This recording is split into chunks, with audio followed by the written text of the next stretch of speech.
Berikut aku akan jelaskan beberapa bentuk usaha pemerataan pembangunan di desa dan di kota. 9.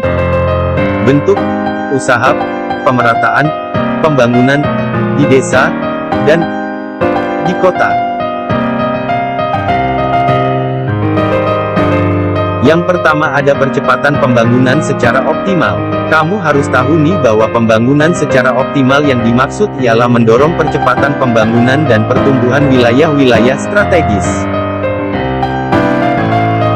Yang kedua, fokus perkembangan wilayah tertinggal dan terpencil.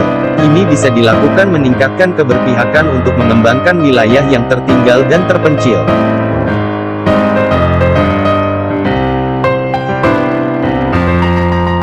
Ketiga, mengembangkan wilayah-wilayah perbatasan. Dapat dilakukan dengan mengubah arah kebijakan yang selama ini cenderung berorientasi melihat ke dalam menjadi melihat keluar. Keempat, menyeimbangkan pertumbuhan pembangunan. Emang agak susah sih Put, untuk menyeimbangkan pembangunan antar kota metropolitan, besar, menengah dan kecil secara hierarki dalam suatu pembangunan perkotaan nasional.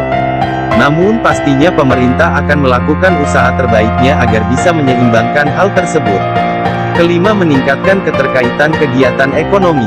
Semakin mudah kegiatan ekonomi antara desa dan kota, maka laju pertumbuhan ekonomi juga akan semakin membaik. Keenam, mengoperasionalisasikan rencana tata ruang. Supaya pembangunan itu bisa merata, harus menengok kembali ke hierarki perencanaan RT/RW nasional, RT/RW pulau, RT/RW provinsi, RT/RW kabupaten atau kota.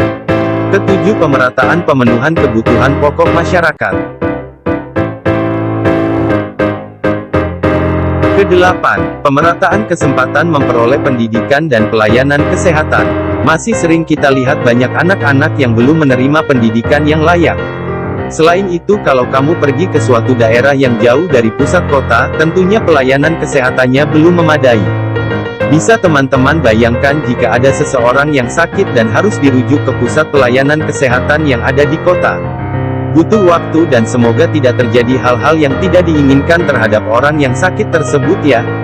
Kesembilan, pemerataan kesempatan kerja. Bagi orang pedesaan, magnet kota-kota masih sangat kuat untuk mengadu nasib.